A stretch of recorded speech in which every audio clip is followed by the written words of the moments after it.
Chapter 2, Part 6. A visitor darkened the digital door of Marvin's room on the SOC Grim channel.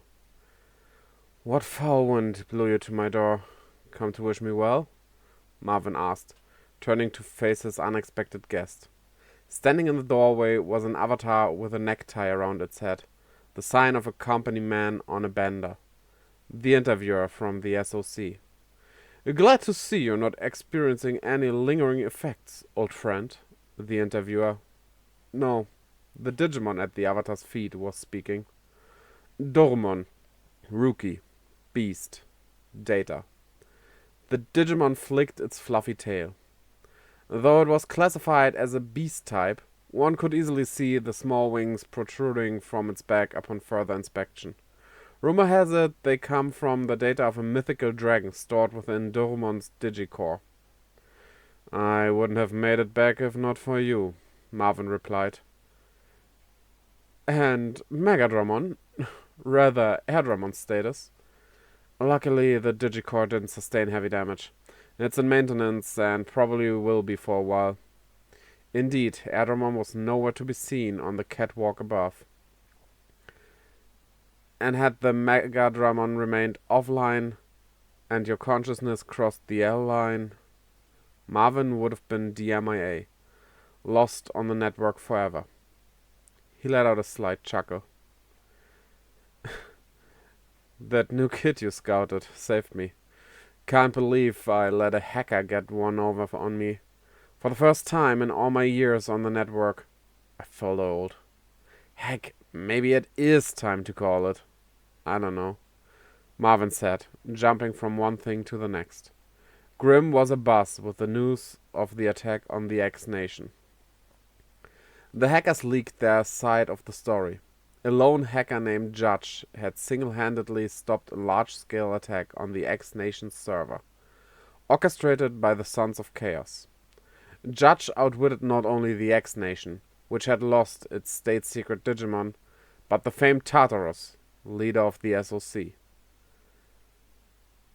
"We're not exploring retaliatory options on Judge the hacker," the Digimon said. "Leon of Judgment, you make an enemy of him, you make an enemy of my home country. The good old Stars and Stripes," Marvin said, pantomiming a gesture that said, "Think about this very carefully." "This is a severe provocation that threatens not only the SOC, but the very ideals of the entire Codecracker team," Dorumon shot back. "In other words, we're not going to let this go," the interviewer's avatar interjected. It was no longer an office worker with a tie for a headband. A new avatar, a man wearing a jacket, stood beside the Digimon. A scar charted a path from his forehead to just above his left eye. No one would mistake him for a cog in the corporate machine. For this was Tartarus. The office worker was a secondary avatar used for cover. Tartarus, the legendary codecracker and leader of the SOC, revealed his true form to Marvin, who had seen him so many times before. "So, it's gonna happen then. The big war you both, have been plotting," Marvin said, his gaze fixed on Tartarus. "Losing that state-secret Digimon hurt, but the time is still right, and the final piece of the puzzle has fallen into place," Tartarus said. "Lugarmon, the demon wolf of the Castle of Nine Wolves, and Agi, the Codecracker," Dorumon said, finishing its partner's thought. "Agi, I knew he'd caught your eye. At first I thought he was all style, no substance. But he doesn't get a big head or take good feedback for granted. He's got the instincts of a pro. He didn't cut and run. He didn't leave me behind. Heck, I think I actually kinda like the kid." "Wow," Dorumon said with a wry smile. "His partner's still just a champion level, though," Marvin said with a note of concern. "I see it as room for growth. Growth I expect to see if we're to succeed. And to that end," Tartarus said, Tartarus, you're not thinking of... Marvin started. Digivolution, Dorumon interrupted. We only reach new heights when we push ourselves to the limit and turn that limit into a stepping stone. It continued, bringing up a virtual monitor. On the monitor were profiles of both Eiji Nagasumi and Leon Alexander. We haven't seen the full extent of Eiji's powers yet, and unless we do, we cannot trust him as a codecracker, as a person, to stick with us until the bitter end. For the freedom of the network. For the freedom of Digimon, Tartarus said gravely. Can we count on you, Marvin the Songsmith, to have our backs and see this through to the end? Dorumon asked calmly. Of course, Dorumon. Tartarus, allies to the end. Nice work, Leon, Pulsmon said, greeting its partner, an employee of Abaddon Electronics' Denrin District Digital Lab.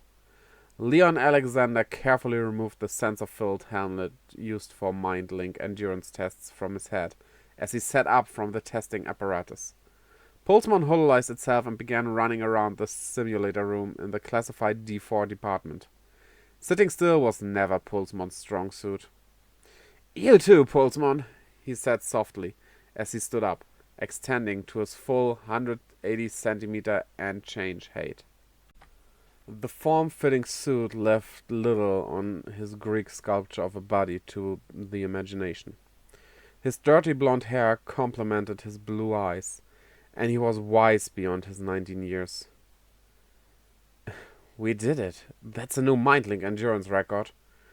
It was all in the simulator, of course, but as far as anyone could confirm, this was a new world record. Oh yeah? Well, I couldn't have done it without you, buddy. Yeah, I guess not. We are unstoppable. No one runs faster for longer, and no matter what you say, it's all because they put you in a diaper. That's taking it too far. Come on. We've been a team since you were in elementary school. I didn't just meet you yesterday. Phenomenal! A voice over the simulation room's intercom interrupted their playful spat. They turned to see Professor Ryosenji standing on the other side of the window. I didn't realize you were there, Professor, Leon said glumly, hanging his head. Hey there, Ryubu, Pulsmon chirped, never one to let decorum get in its way. It was living proof that the whole Digimon take on the characteristics of the person raising them theory was a total lie. Hey, hi, hello, good morning, Pulsmon. Thankfully, Professor Ryosenji was able to roll with the punches and match Pulsmon's energy. And congratulations, Leon. Thank you, Professor. America has exacted its revenge on the criminal who took down WWW Flight 626, Professor Ryosenji said solemnly. Leon's eyes widened as he processed the meaning of the professor's words. The SOC's premeditated large-scale attack on the X-Nation's data server was scuttled by a lone hacker, and the X-Nation's crown jewel, the state-secret Digimon Machinedramon, was destroyed. Phenomenal. To think that the hacker, known only as Judge, would be a match for an entire nation. Professor Ryosenji beamed as he heaped praise on Judge's exploits. Machinedramon was behind the WWW 626 crash that killed more than 100 Americans. And America does not abide terrorism, Leon said carefully. And who ordered the strike? The Department of Defense? No. I acted on my own accord. It was now or never. The crash of WWW 626 was an act of terrorism. There was a disgrace to my country, and a loss I needed to overcome if I was to continue my hacking career, Leon answered, tightening the narrative. That's our story, Professor Ryosenji said, ending his round of questioning. Yeah, Leon agreed.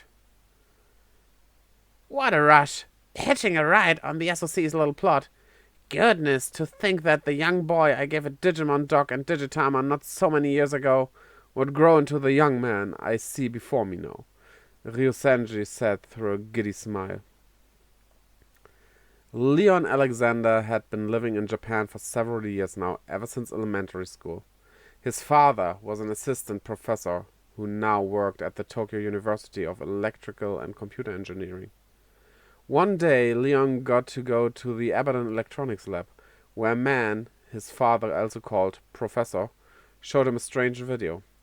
It was black and white, and the small collection of dots on display suggested a living creature moving around just behind the screen.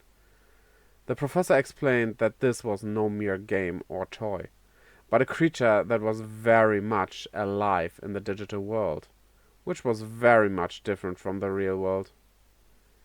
"You look like you'd do a fine job raising it with love and care, so I'm giving this dog to you," the man said, smiling broadly. He handed Leon the device, which had a keyring attached to it. On the screen was a small egg, a Digitama. An AI creature would one day hatch from it, he was told, and how he raised it would determine how it digivolved, and the form it took thereafter. The professor went on to explain that he called these life forms digital monsters, or Digimon. From that day on, Leon was hooked. He was a quiet child with few friends, and having a digital friend only increased his introversion. His scholarly-minded father was simply happy to see his son enthusiastic about something, and knew he hadn't need worry about his son's future. Leon only shared his Digimon with one other person, and secretly at that. Eiji Nagasumi, a friend so close as to be family. The Digimon that hatched from the egg that Leon raised to rookie level was Pulsemon. How had Eiji reacted again? Leon recalled, "That's so cool," and "Does it poop?" and "Wow, it listens better than our dog," being among the questions and comments. They eventually drifted apart. Middle school exams kept them plenty busy, and the results sent them to different schools. Leon's father had to move the family back to America suddenly. No one came to see them off, but that wasn't a surprise considering Leon's father had only told his supervisor, and his supervisor didn't much care. Leon, however, had to drive to study these AI creatures. He set his sights on applying to Tokyo University of Electrical and Computer Engineering, where he now knew Tomonori Ryusenji worked. Professor Ryusenji, for his part, had emailed on occasion, and Leon dutifully updated him on Pulsemon's progress. In return, the professor would send him links with instructions on how to build and modify Digimon Dog. The next thing Leon knew, he was longtime grim-dwelling geek, a certified denizen of the underground. Leon stockpiled a ton of experience on the internet in high school, using his father as an intermediary to secure parts and equipment. He had even begun mind-linking. His knowledge of the digital world and the things going on beneath the surface of the real world gave him a certain amount of confidence that only grew over time. He felt closer to the truth. One part of that truth, Digimon crime was rampant on the network, tolerated even. Leon developed a righteous indignation toward code-cracking teams, who he saw as the criminal organizations sowing the seeds of lawlessness among their members. He then put it to good use, engaging in hacking activities alongside his newly digivolved partner Pulsemon. Then, one fateful day, Leon saw signs of a massive Digimon crime being plotted on Grimm. He began taking deep, mind-link dives into the network in order to prepare for the fight. It was going to be a showdown between a group of cyber-terrorists looking to carry out Digimon crimes and counter-terrorism forces, namely the Cybersecurity Special Forces in the American military. Everyone now knows what became of that mission. Flight WWW-626 diverted from its planned flight path and disappeared from radar altogether before crashing into the ocean. The flight recorder was never recovered. No one survived. The death toll was in the triple digits. The ex-nation's state-secret Digimon, Machine Dramon, was responsible. The American effort to prevent the atrocity failed. Leon, a self-styled just and ethical hacker, and his partner Pulsmon were powerless to stop it. Machine Dramon, already a mega Digimon everyone feared, may now as well be the devil. As Pulsmon lay wounded and Leon's mind-link timer crept closer to the L-line, he wept openly inside the Digicore.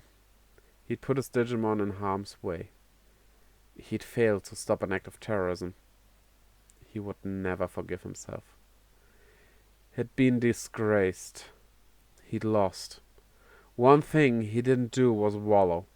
He took on other jobs to burnish his hacking skills and slowly rebuild his confidence, one win at a time.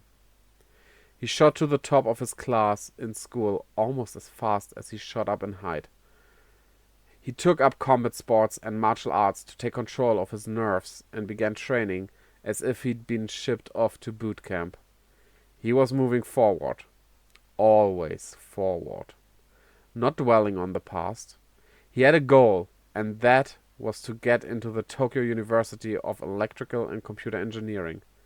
He would study at the feet of Professor Ryosenji and develop his skills until he could protect the world from Digimon crime.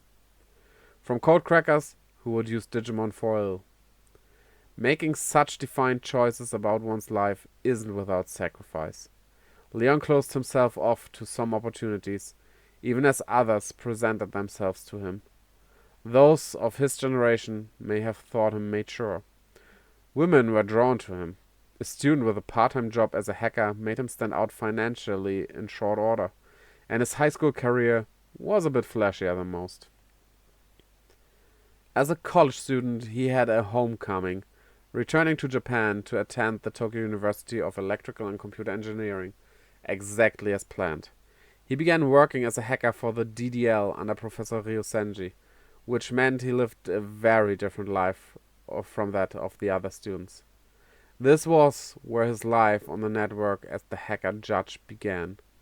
Professor Ryosenji knew, naturally, and quietly gave him the new Digimon linker without too much explanation. He cheered Leon on from behind the scenes.